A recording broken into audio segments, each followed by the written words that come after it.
Evo ga, znači ne drži mi ručna. 0 bodova.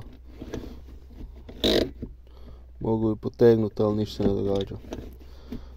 Bilo mi se dogodilo da kad povučem ručno nekak slabije jednostavno hvatalo. I sam pogledat dole ispod auta šta se događa. I onda sam skužio da jedna sajla je zaštekala. I da se jednostavno samo jedna strana napinje. I uglavnom ta sajla je ispala iz ležišta. Tu dolje ispod ručne. Ovdje tu ću skinuti. Znači ovu zaštitu.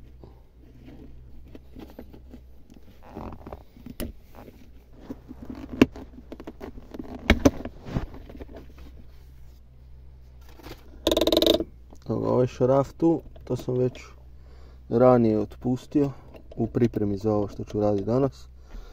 Uglavnom skroz sam ga otpustio, tako da kad spustim ručnu dole mogu gurnut taj cijeli sustav za napinjanje skroz dolje. Da vam pokažem, preselio sam se u drugu, mrvu veću garažu. Malo sam upgrade'o, isto ju treba srediti. Treba poskidati ovo sve sa zidova, malo srediti strop, baciti rasvjetu neku unutra i najvažnije zbetonirati pod. To ćemo već riješiti. Ovo je stara garaža, tu su radovi, to se sve renovira. Uglavnom na kraju više neće to biti garaža. A sad ova crvena Alfa se nalazi iza, na vrtu. Počupao sam motor. Prodao sam dosta dijelova, počupao sam getribu ovdje.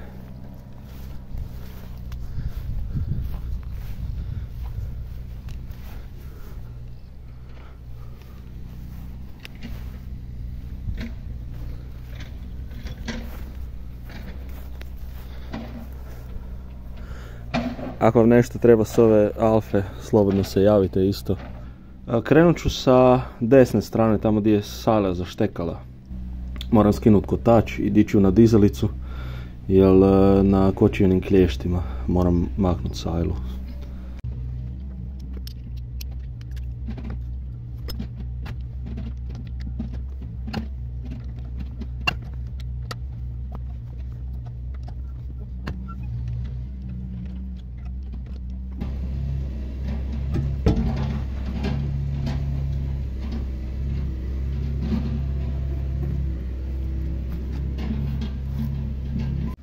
I evo nas, kotač je dole, znači tu je sajla, sad ćemo ju skinuti van.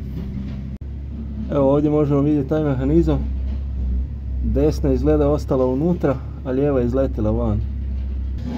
Oslobodio sam ovu desnu, ovdje tu treba samo izvući. Ovdje ovaj nosač se otkopča. I evo ga, ona ide van. A ovdje tu se mora rašarafiti, ali nekakvi hrđevo to izgleda, pa ja ću očarafiti ovdje.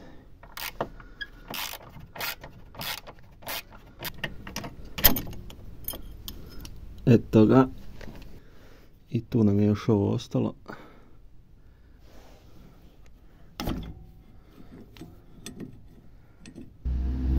Evo ga, ovo je nova sajla, prebacio sam nosač.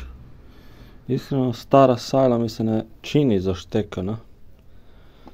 Tako da možda je do čeljusti. Ne znam. Stavit ću ovu novu sajlu pa ćemo vidjeti.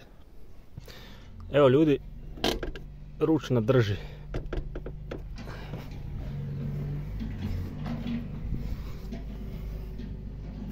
Znači, ne da se okretati. Evo šta je bilo. Znači skinuo sam kočiju na klješta. I skužio da je ovaj tu mehanizam, znači se zacvikao. Probao sam ga spajserom otvoriti, da se, ali to sve struže. Tako da morat ću rastaviti to i rebuildat. A u međuvremenu sam si maznuo klješta sa crvene Alfe, koja su ispravna. Tako da evo, ručna je sređena, mislio sam da je sajla u banani, nije. Ali dobro, evo, promijenio sam sajlu sad. Tako da imam i novu sajlu gore.